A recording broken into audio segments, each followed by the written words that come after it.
Hello દોસ્તો, આપણે ધારી પહોંચી ગયા છીએ. ધારી ખોડિયારમાંના મંદિરે. અહીંયા જોવાલાયક સ્થળ ખોડિયારમાંનું મંદિર છે અને એન્જોલિયા પાર્ક છે, જેમાં તમને જંગલી જાનવર જોવા મળી રહેશે. ધારીથી ખોડિયાર મંદિર 3 કિલોમીટર દૂર છે અને અહીંયા નીચે પ્રાગટ્ય સ્થાન આવેલું છે, તે પણ જોવા જઈ શકીએ છીએ. અહીંયા જવાનો રસ્તો અહીંયા નીચેથી છે. આ મંદિરની તરફ રસ્તો છે. આ મંદિરની અંદર છીએ આપણે. અહીંયા ખોડિયારમાંને ઘણી બાધાઓ થાય છે. અહીંયા રહેવાની સુવિધા છે અને સુવાની પણ સુવિધા છે. અહીંયા ઘણી પણ બાધાઓ પૂરી થઈ છે.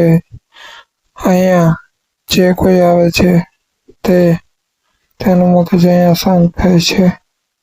અહીંયા ફરવા માટે ખૂબ જ સારી જગ્યા આ મંદિર છે. અહીંયા બહુ લોકો દૂર દૂરથી દર્શન કરવા માટે લોકો આવે છે. ગળોદરા ખોડિયારમાંનું મંદિર છે, સાતવેનું કહેવાય તે. અને અહીંયાથી આપણે મંદિરે જઈ શકીએ છીએ બીજા, જે કે પીરજીની દરગાહ અને બીજા માતાજીનું મંદિર છે. અહીંયાથી જુનાગઢની ગુફામાં પણ જઈ શકીએ છીએ. રાંગળીમાનું મંદિર છે અહીંયા નીચેની તરફ. અને અહીંયાથી આપણે પરત કરશું. પાછા ફરીને આપણે મંદિરની નીચેની તરફ જઈ રહ્યા છીએ. હવે અહીંયા ધરા બાજુ જઈ રહ્યા છીએ. આપણે ધરામાં જઈએ ત્યારે ખોડિયારમાંનું મંદિર અને પ્રાગટ્ય સ્થાન આવે છે. અને અહીંયા પણ મગર પણ જોવા મળે છે. અહીંયાનો વ્યૂ ખૂબ જ સુંદર છે.